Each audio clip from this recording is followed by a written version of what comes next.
Reason for flossing. The bristles of the toothbrush cannot reach the adjacent tooth surfaces between the teeth to clean them. If the adjacent tooth surfaces are not cleaned, the dental plaque that is adhered to the surfaces will release toxins, causing the gums in the area to become inflamed, red, swollen, and bleed easily, resulting in gum disease. Therefore, apart from daily toothbrushing, you need to floss every day to clean the adjacent tooth surfaces in order to prevent gum disease. Flossing methods. Finger wrap. In the finger wrap method, you need to use a piece of dental floss of 30 to 45 centimeters long. Wind each end of the floss around the middle fingers. Control a 2 centimeter segment of dental floss with your thumbs and index fingers. To release a clean floss segment, unwind the floss a bit in the same direction. Flossing methods. Floss loop. Use a piece of dental floss of 20 to 25 centimeters long. Put the ends of the floss together. Tie 3 overlapping knots in the same spot. Pull the floss taut to tighten the 3 knots. This way, the floss loop will not loosen up when it is in use. When you floss, the fingers of both hands should pull the floss loop taut. Control a 2 centimeter segment of the floss with your index fingers and thumbs. When you need to change to a clean segment of the floss, simply move the fingers sideways. Flossing tips. Slide the floss in between the teeth. Hold the dental floss with your thumbs and index fingers to start flossing. For finger wrap method, hold the floss taut with the middle fingers. For floss loop method, hold the floss loop taut with the other fingers. When the floss is held taut, gently ease it down past the contact point of the 2 adjacent teeth. Then, slide the floss into the space between the teeth, into the gums, until you cannot go any further. Flossing tips. Clean the adjacent tooth surfaces. When the floss reaches the point of the gums where you can go no further, wrap the floss around one adjacent tooth surface. Wipe the floss up and down to remove the dental plaque. Flossing tips. Clean the other adjacent tooth surface. After having cleaned one adjacent tooth surface, slightly lift the floss towards the crown until you reach the contact point between the 2 adjacent teeth.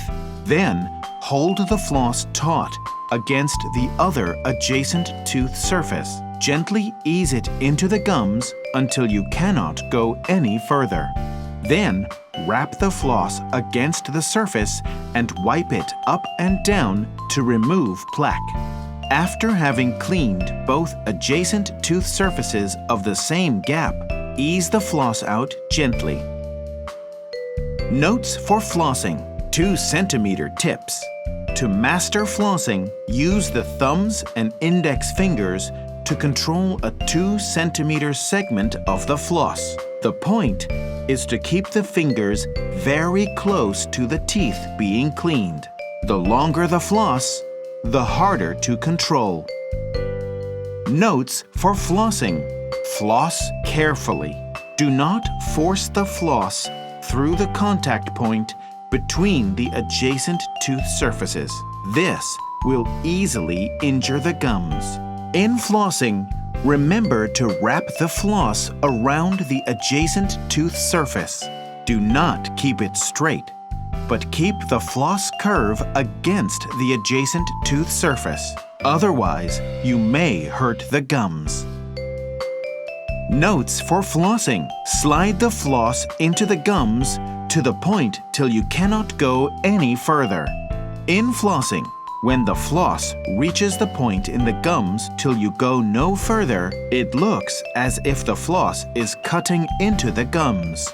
It may look as if the gums are being injured by the floss. Actually, there is a crevice between the gums and the teeth.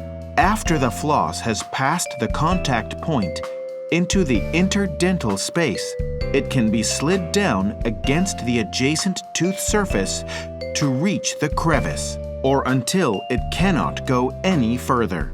Although it looks as if the floss is cutting into the gums, as long as the floss is slid down slowly, the gums will not be hurt. On the contrary, if the floss is not slid down to the crevice, the entire adjacent tooth surface is not thoroughly cleaned, and the dental plaque that is left behind in the crevice will cause gum disease. Notes for flossing. Move the floss from one adjacent tooth surface to the neighboring one. After cleaning one adjacent tooth surface, lift the floss slightly away from the gums towards the crown until you reach the contact point between the two adjacent tooth surfaces. Then, move the floss over to the neighboring adjacent tooth surface to clean. Notes for flossing. Two adjacent tooth surfaces of the same gap. An interdental space is formed by the adjacent surfaces of two neighboring teeth. After cleaning the dental plaque of one adjacent tooth surface, make sure that the neighboring adjacent tooth surface is also cleaned before the floss is eased out of the interdental space, so that no surface is omitted. Notes for flossing. Cleaning front teeth and back teeth. When cleaning the front teeth, the finger of one hand should be placed in the mouth, and the finger of the other hand should be placed outside the mouth to control the floss. When cleaning the adjacent tooth surfaces of the molars at the back, the fingers of both hands controlling the floss should be put inside the mouth, and they should stay close to the tooth being cleaned. Notes for flossing. Cause of gum bleeding. When gums bleed on flossing, it is most likely due to not having flossed the adjacent tooth surfaces for a long time. The dental plaque accumulate on these surfaces, causing inflammation of the gums there. The inflamed gums are being touched by the floss. The gums bleed easily. Therefore, the adjacent tooth surfaces should be cleaned thoroughly to remove the dental plaque. The gums will not bleed anymore. Notes for flossing. Learning to floss. If you are not skillful in flossing, you can start with the lower front teeth. When you have mastered the technique, try on the upper front teeth, then the lower molars, and lastly, the upper molars. It is difficult to master the skill of flossing all the adjacent tooth surfaces. It is not necessary to learn to clean all the adjacent surfaces at once. Practice flossing on 1 to 2 adjacent tooth surfaces in the beginning. When you have mastered the technique, move on to the other adjacent tooth surfaces until you have managed the skill on every adjacent tooth surface. Then, you should clean them orderly from one side to the other, and on both the upper and lower teeth. Do not omit any. Use of an interdental brush. The interdental brush is used to remove the dental plaque, which has adhered to the adjacent tooth surfaces of the teeth. There are different sizes and shapes of interdental brush heads to fit different sizes of interdental spaces. To choose an appropriate interdental brush, the brush head should pass through the interdental space easily, but should not be too loose. It should not be forced through the interdental space, nor be too large that it gets stuck in the interdental space.